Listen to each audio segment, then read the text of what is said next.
សំណួរបងប្អូនសួរខ្ញុំជាច្រើនថានៅក្នុងឆ្នាំ2026ទិសដែលឆុងស្ថិតនៅចំទិសខាងណាតើយើងត្រូវធ្វើម៉េចដើម្បីបន្សាបទិសឆុងនឹងបានអញ្ចឹងខ្ញុំសូមជំរាបប្រាប់បងប្អូនដោយងាយស្រួលហើយងាយយល់បំផុតអញ្ចឹងទិសដែលឆុងនៅក្នុងឆ្នាំ2026គឺជាទិសខាងត្បូងគេហៅថាទិសអន្តរាយទិសវិនាសអញ្ចឹងពេលផ្កាយអន្តរាយផ្កាយវិនាសចូលមកដល់បងប្អូនដែលស្ថិតចំទិសខាងត្បូងប្រកាសជាជួបនៅបញ្ហាចំនួនបញ្ហារឿងលុយកាក់និងសុភមង្គលក្នុងក្រុមគ្រួសារនិយាយទៅបញ្ហា100មុខតែម្ដងអញ្ចឹងនៅក្នុងទិសខាងត្បូងគឺគេប្រសាបដោយប្រើកណ្ដឹងខ្យល់បែបនេះអញ្ចឹងគឺយើងរៀបចំទៅតាមរូបមន្តឲ្យបានត្រឹមត្រូវនិងរៀបចំទៅតាមម៉ោងពេលវេលាត្រឹមត្រូវដើម្បីដាក់បន្សាបនៅចំទិសខាងត្បូងនឹងអញ្ចឹងសម្រាប់បងប្អូនដែលស្ថិតចំទិសខាងត្បូងមិនថាឆ្នាំហេងឆ្នាំឆុងឆ្នាំសោយទេគឺតម្រូវទាំង12ឆ្នាំតែម្ដងជួតឆ្លូវខាថោះរោមសាញ់មមីម៉ែវកការចកលនេះហ្នឹងគឺត្រូវតែរៀបចំនៅកំពង់ខ្យល់នេះដើម្បីទៅបន្សាបនៅទិសខាងត្បូងហ្នឹងដោយសារតែទិសឆុងគឺអត់តម្រូវឆ្នាំណាទេគឺសរុបរួមទាំងអស់តែម្ដងអញ្ចឹង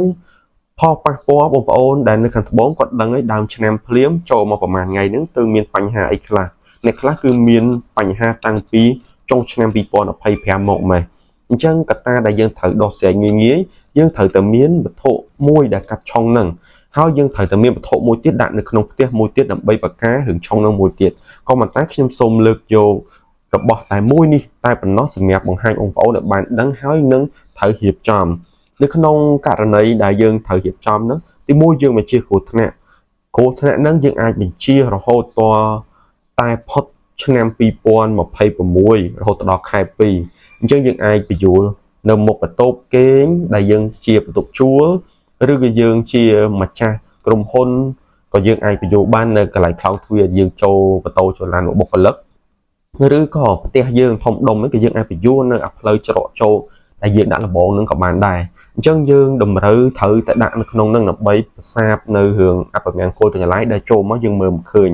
ហើយរឿងដែលយើងគ្រោះថ្នាក់មើលមិនឃើញនោះទិសឆុងយើងអាចគ្រោះថ្នាក់មានរបួសស្នាមទៀតផងហើយជាប្រចាំគឺយើងតែងតែជួបគ្រោះថ្នាក់បែបហ្នឹងជារឿយ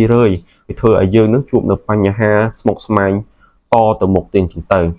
អញ្ចឹងខ្ញុំសូមជំរាបប្រាប់បើសិនជាបងប្អូនដែលកើតចំឆ្នាំឆុងខ្លាំងដូចជាឆ្នាំជូតឆ្នាំឆ្លូវគឺត្រូវតែតម្រូវដាក់អានឹងមកបើសិនជាស្ថិតចំទិសខាងត្បូងឬក៏ឆ្នាំនេះគឺយើងរៀបចំប៉ែនំសណាយើងរៀបចំបានដែរក៏ប៉ុន្តែខ្ញុំសម្ដៅលើទិសដែលឆុងគឺយើងប្រើកំពង់ខ្យល់នេះអញ្ចឹងបងប្អូនដែលមានតម្រូវការបងប្អូនអាចតាក់ទងមកកាន់លេខ Telegram ខ្ញុំបានហើយយើងពិភាក្សាជាមួយគ្នាថាទិសហ្នឹងចំខាងត្បូងឬក៏ឈៀងត្បូងឈៀងលិចឬក៏ត្បូងឈៀងកើតតែដាក់បានដែរឬអត់អញ្ចឹងនៅក្នុងករណីហ្នឹងគឺយើងបង្ការគ្រោះថ្នាក់កុំឲ្យយើងជួបនៅរឿងសោយកុំឲ្យយើងជួបនៅរឿងណាដែរយើងនឹកស្មានមកដល់ហើយខកចិត្តខកម្ដងហើយយើងត្រូវរើសវេលាឲ្យបានត្រឹមត្រូវខ្ញុំបញ្ជាក់ការពីដើមវីដេអូអញ្ចឹងយើងមិនចេះយកទៅដាក់ទិញហើយទៅដាក់តាមចិត្តទេប្រយ័ត្នតែសោយលើសដើមឆុងលើសដើមបែបជាបន្ទោសនៅក្នុងការគេផ្សព្វផ្សាយដូចខ្ញុំផ្សព្វផ្សាយបងប្អូនថាបោះទៅកាត់ឆុងទិសខាងត្បូងចឹងទៅអញ្ចឹងប្រសាបឆុងចឹងទៅប៉ុន្តែបងប្អូនទៅទិញយកដាក់ខ្លួនឯងពេលទិញដាក់ខ្លួនឯងហ្នឹងគឺជួបប្រទះទៅលើបញ្ហាតែម្ដងដោយសារតែយើងអត់បានមើលពេលវេលាធំធៅអញ្ចឹងរូបរាងក៏បែបនេះខ្ញុំសូមបង្ហាញតែម្ដងហើយតម្លៃក៏គួរសមដែរអត់ថ្លៃទេយើងអាចយកទៅរៀបចំជាក់ស្ដែងហើយយើងមានក្បួនខ្នាតត្រឹមត្រូវទើបអាចប្រសាបនៅរឿងអបិមង្គលទាំងឡាយនឹងបានហើយបងប្អូនសួរខ្ញុំទៀតថាបើសិនជាយើងអ្នកការឆ្នាំហេងតែយើងស្ថិតទៅចំទិសឆុងដែលខាងត្បូងហ្នឹងតែយើងគួររៀបចំនៅកណ្ដឹងខ្យល់នឹងដែរអត់ចម្លើយដែលខ្ញុំត្រូវជំរាបប្រាប់បងប្អូននោះគឺត្រូវតែរៀបចំដោយសារតែយើងឆ្នាំហេងមែនប៉ុន្តែបើយើងស្ថិតចំទិសឆុងនោះរឿងរ៉ាវជីវិតយើងក៏ជួបនៅបញ្ហាដូចគ្នាមកថាបងប្អូនហេង 100% ឬក៏ហេង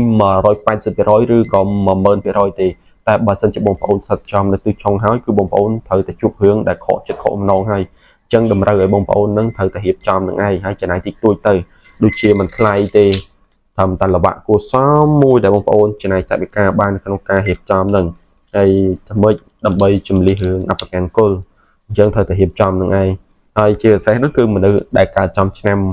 ដែលឆុងតែម្ដងទៅរៀបចំបន្ថែមទៅលើនឹងទៀតមើលទិសខ្លួនឯងមើលឆ្នាំខ្លួនឯងធំធៅហើយបើយើងហេងហើយយើងក៏ត្រូវតែដាក់ដែរដើម្បីប្រសាបនៅរឿងផ្សេងតទៅមុខទៀតអញ្ចឹងបងប្អូនបើសិនជាមានចម្ងល់អំពីបញ្ហាទិសឆុងខាងត្បូងហ្នឹងបងប្អូនអាច comment ខាងក្រោមវីដេអូខ្ញុំបានខ្ញុំជំរាបជូនឬក៏តាក់ទងមកលេខ Telegram ខ្ញុំក៏បានដែរជាចុងក្រោយខ្ញុំបាទសូមអរគុណសូមគោរពលា